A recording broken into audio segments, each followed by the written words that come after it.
I wasn't fired. That would have made noise. Instead, they erased me quietly, one access level at a time. They say you don't notice the small cracks until the wall collapses. Looking back, I know now that everything changed the moment she stepped through the front doors. No keycard, no escort, just a blinding confidence wrapped in a cropped blazer and white sneakers that didn't belong in a building like Alderton. That morning, I arrived early, like I always did. My name's Derek Shaw. I'm 49 years old. And up until that moment, I was the chief systems architect at Alderton Logistics Systems. 21 years, 4 major system overhauls, and more server recoveries than I can count. I was the one they called when everything broke, but lately, no one had been calling. My past still buzzed green at the security gate, and my usual double espresso from the kiosk downstairs warmed my fingers against the late March chill of Toronto. The air inside the building was too still for a Monday. The receptionist didn't look up. No elevator chimes, no greetings, just the hum of climate control, and something quieter beneath it, a silence too symmetrical to be accidental. I was halfway through my first sip when the glass doors turned. She walked in like she owned the place. Blonde waves tucked under designer sunglasses, a purse slung too casually over one shoulder. She didn't slow down. The front desk didn't stop her. Security didn't blink. Instead, they stood aside as Robert Elkins, the CEO, the man who once called a VP dispensable to his face, strode across the marble floor to greet her. He smiled. Genuinely, I hadn't seen that expression from him in years, and certainly never toward me. I froze by the elevators, coffee in one hand, laptop bag weighing down the other. She looked like she was 25, maybe younger, a little too polished to be an intern, and far too relaxed to be visiting for the first time. The hallway was silent, but something inside me started buzzing, an old instinct, the kind you build from 2 decades of fixing things before they crash. She and Robert stopped just a few feet from me. I didn't move. She didn't look up until the last moment, then turned and cocked her head like she'd seen me in a file. "You must be Derek," she said sweetly, like we were long-lost coworkers. I nodded, too caught off guard to form a reply. My mind tried to piece together who she was marketing.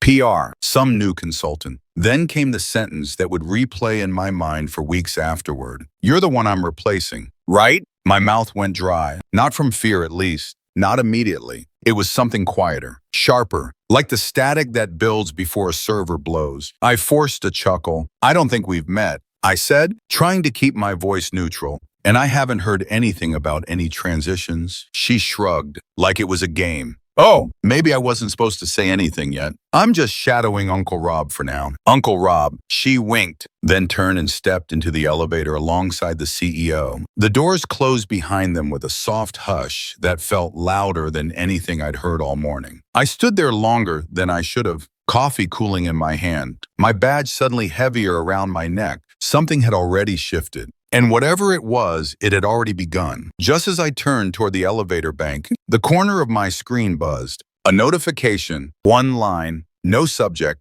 no sender. Just a timestamp and a location. No one ever used conference room B unless someone was being quietly removed. Today, it was my turn. I'd walked past that room 100 times in my career, always with a quiet kind of reverence, like people tiptoeing past a closed door at a funeral home. No one used it for real meetings. No memos ever mentioned it. It just existed, half lit and always ready for something. Final. When I stepped in, the first thing I noticed was the silence, not the peaceful kind, the kind that fills a room just after something has already happened. Robert Elkins sat at the head of the table, hands clasped, staring at the tabletop like it might do the talking for him. To his left was Dana, our HR director, her smile the corporate kind, tight-lipped and neutral, the kind people train for in webinars titled Difficult Conversations, managing transitions with empathy. To Robert's right, Lauren Elkins. She wasn't shadowing anyone now. She was seated where our chief technology officer used to sit, legs crossed, tablet glowing in her lap. Looking like she'd been born into the chair, I closed the door behind me. It made a sound I hadn't expected, soft, padded, like the room didn't want anyone outside to hear what was coming. "Derek," Robert said, voice clipped and too careful, like he'd practiced it a dozen times. You've been with us a long time, longer than most people stay in this industry. I nodded, unsure if I was being honored or prepped for execution. He continued, but companies grow, technology evolves, and leadership needs to reflect the future we're building toward. There it was, the subtle execution, the kind that doesn't leave bruises but erases your name from the foundation you helped pour. Dana leaned forward, voice smooth as the folder she slid across the table. This isn't about performance, Derek. It's about realignment. A brand transition. The same language they used in press releases when executives vanished overnight and were replaced by hashtags and buzzwords. I didn't say a word. I looked at the folder, my name printed clean across the top. Inside, a letter dressed in legal language and silence. A generous exit package. An NDA already pre-signed by them. A line of copy that tried to frame this as mutual amicable. Then I turned to the third page. The one that listed signatures. Robert Elkins, Dana Gray, and one more, Julian Tran. My jaw locked. Julian, the same man I'd pulled through his first system outage. The guy I'd mentored through 2 promotions. Who'd once given a toast at my 15th work anniversary about how Derek keeps the backbone of this company running. His signature was the cleanest of them all. I looked back up at Robert. So, this is it. He nodded, as if the conversation had played out exactly as he'd hoped, neatly, quietly, without resistance. Lauren leaned forward then, smiling like she'd just unwrapped a gift she didn't know how to use. I'm really excited to learn from everything you've built. Derek, what a foundation to inherit. As if I'd died. The word bounced around the room, leaving a taste of cold steel in my mouth. I didn't reply. I didn't trust what might come out. Dana offered a controlled nod. Of course, you're welcome to say goodbye to your team, but we ask that you keep things neutral. Neutral, as if 21 years of building systems, fixing what others broke, guiding people through launches and meltdowns, could be summed up in a LinkedIn update and a half-hearted farewell. I stood slowly, picked up the folder, not because I accepted it, but because I didn't want to leave it behind like a stain. I gave a small nod, not agreement, just acknowledgement, and walked out. The hallway outside felt different, dimmer, like someone had turned the brightness down on the building the second I was pushed out of its ecosystem. A few employees passed me. No one made eye contact. Not even the junior developer I'd helped debug a critical shipping loop last Friday. Back in my office, I started packing. Carefully, deliberately, my plant, the framed photo of my dog, Riley, the chip mug that read System Whisperer, 21 years reduced to a cardboard box. But I wasn't angry, not yet. Something colder was beginning to take its place, something cleaner. I was placing my last notebook into the box when a shadow paused in the doorway. Julian. He stepped in halfway, shoulders hunched, eyes already apologizing before his mouth opened. I didn't speak. I waited. He looked at me, then down. Derek, I didn't know how else to handle it. 4 days ago, she said flatly. They pulled your admin rights 4 days ago. I stared at Julian for a beat too long. 4 days. They'd started cutting me out before I even knew there was a knife in the room. My mind raced, not in panic, but in calculation. What else did they change? I asked, voice low. Julian looked like he wanted to be anywhere else. He leaned against the door frame, hands buried in his pockets like they might hide his guilt. They shifted some routing logs, removed your access to the backup index, disabled your alert triggers. I nodded slowly. And you signed off on it. He swallowed. It came from above. Lauren presented it as part of the Next Gen Streamline initiative, thus said it was temporary. I almost laughed. I'd written that term 6 months ago for an entirely different project.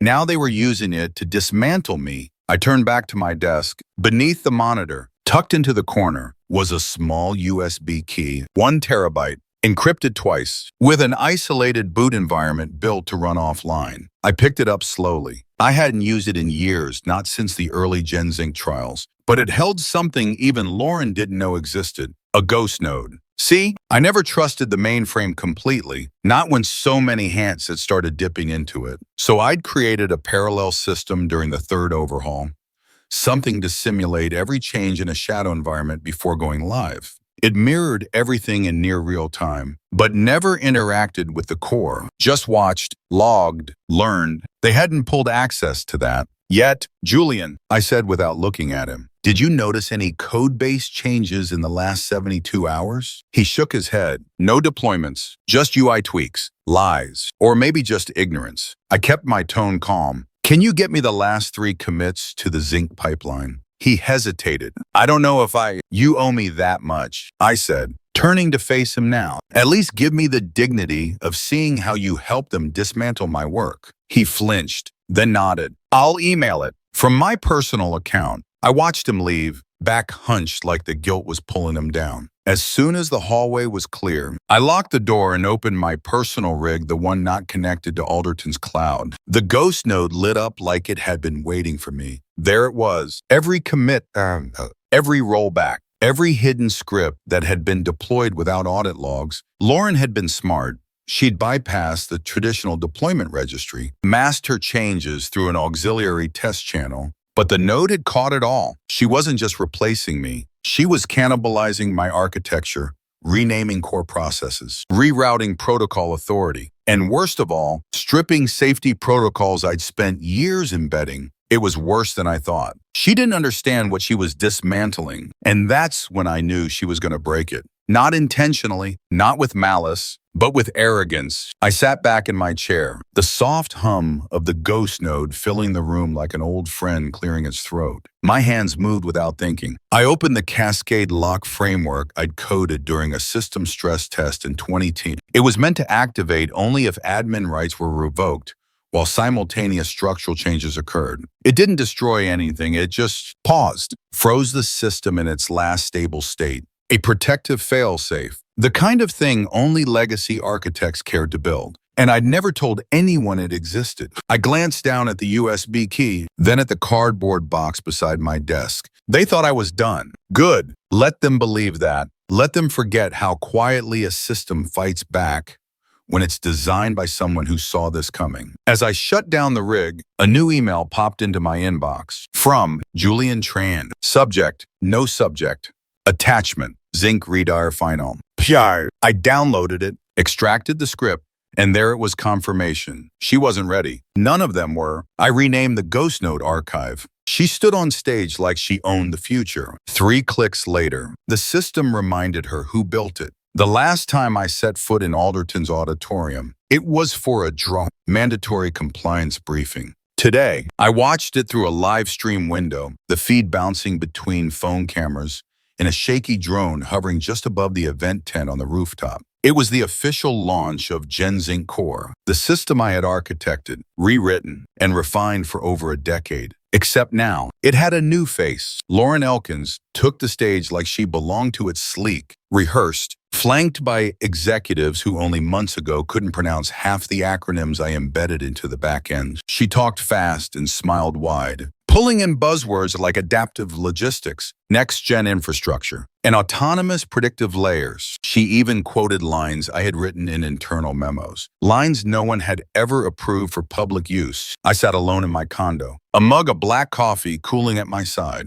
watching her reach for a wireless clicker. GenZinc Core, she declared, represents a full departure from legacy dependencies. What you'll see today is a seamless, real-time simulation powered entirely by new predictive logic. She clicked once. A digital twin of Alderton's shipping grid appeared behind her, beautiful, animated, entirely cosmetic. She clicked again. A breakdown of active modules and live routing logic faded in. She clicked a third time. That's when it started. It wasn't dramatic at first, just a hesitation. The model behind her stuttered. A route line disappeared. One of the automated nodes blinked red for a split second, then rebooted. A few executives exchanged glances. Lauren kept smiling. Then the drone feed zoomed closer, and that's when the API gate log leaked into the simulation display. 3 error strings in succession, 104 timeout. Null pointer at core sync. Fallback authorization failed. She paused, looked behind her,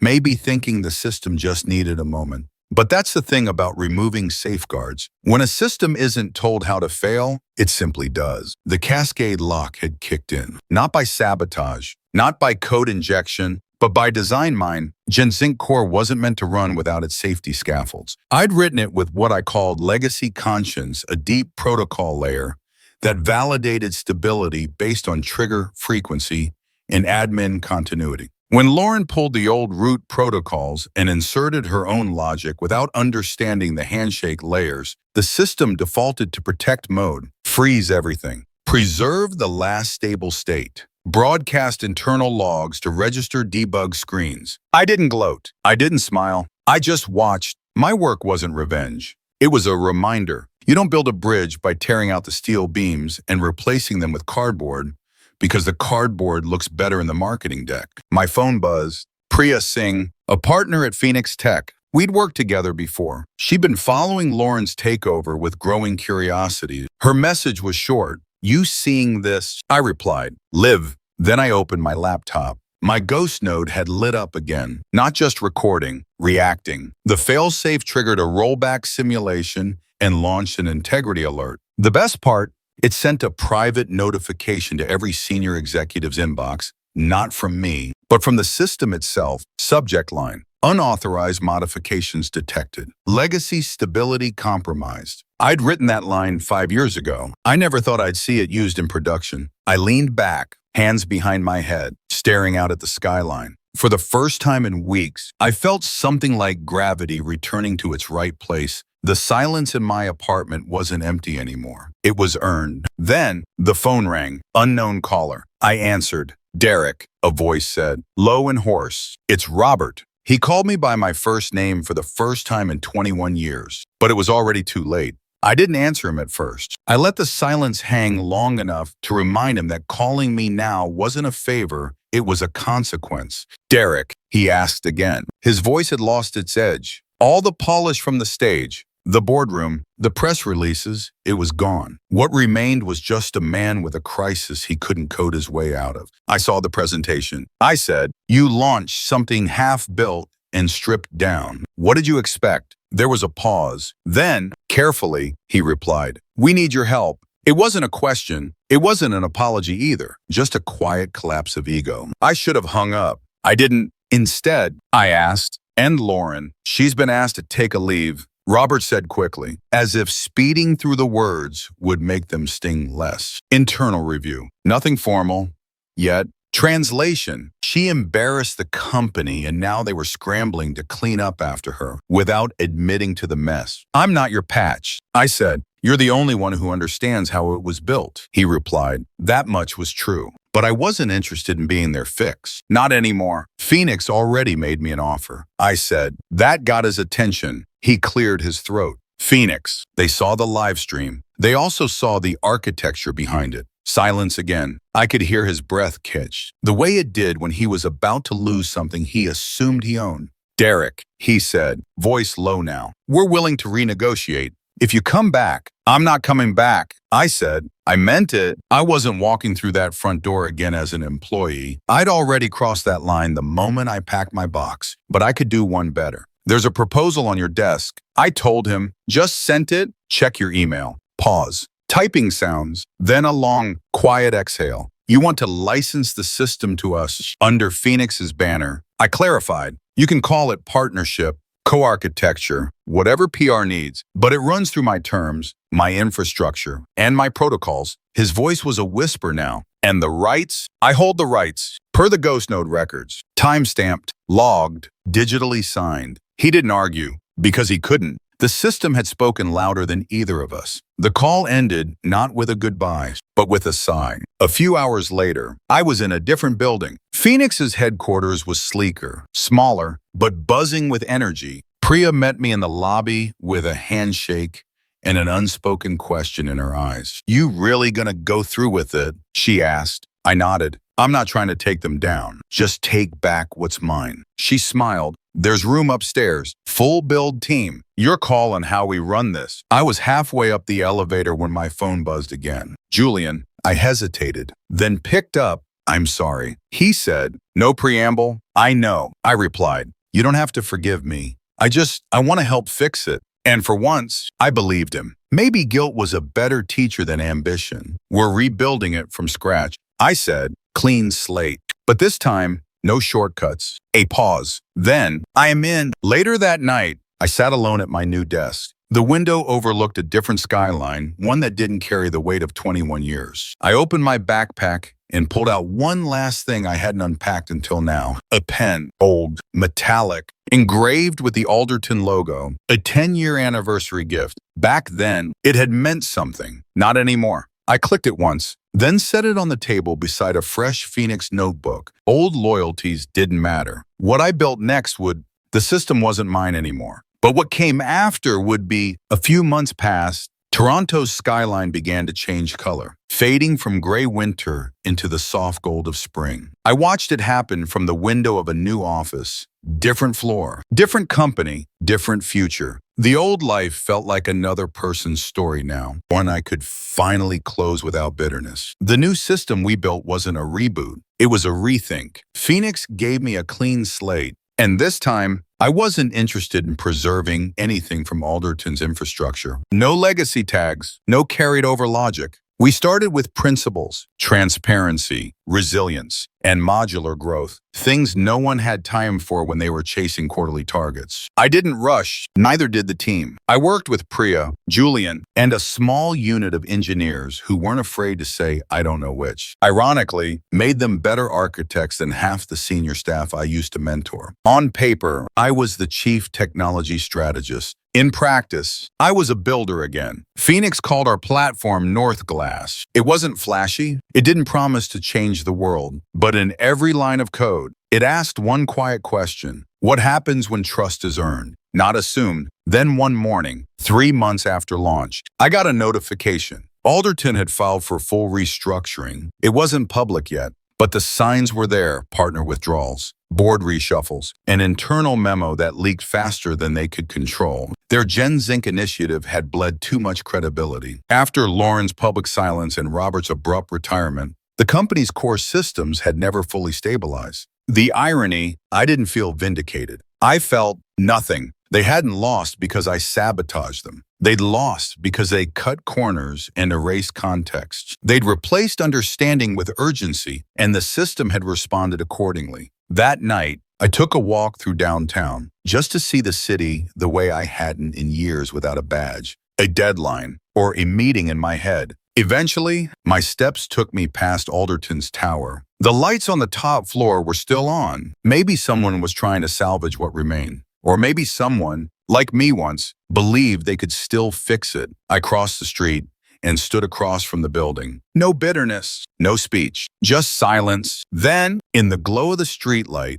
I saw it. A framed photo in the lobby display wall, a collage of foundational architects that had been there since the 15th anniversary gala. My face still there, faded a little, but not removed. Some part of them remembered. Or maybe they just forgot to take it down. Either way, it didn't matter. I reached into my coat pocket and pulled out a new pen, matte black, simple, the kind you don't get from a company, the kind you buy for yourself. I turned away. Some legacies deserve to be archived. But the future gets written from scratch. There's a special kind of silence that comes after betrayal. It's not just grief, it's the shock of being erased without warning. I lived through that silence, but I also came out the other side. This wasn't just my story, it's one of thousands. Every day, people are pushed out quietly, overlooked, replaced by shortcuts or louder voices. If you've ever felt that, if you're feeling it now, you're not alone. What I learned is simple: strategy outlasts sabotage. And staying calm isn't weakness, it's power in its most focused form. You don't need to burn everything down. You just need to build something they can't ignore. Thank you for watching until the end. Stories like these matter because they remind us what dignity, patience, and quiet strength can really do. If this story resonated with you, type 1 in the comments and follow for more. And if you've been through something similar, feel free to share. Your voice could be the reason someone else decides not to give up.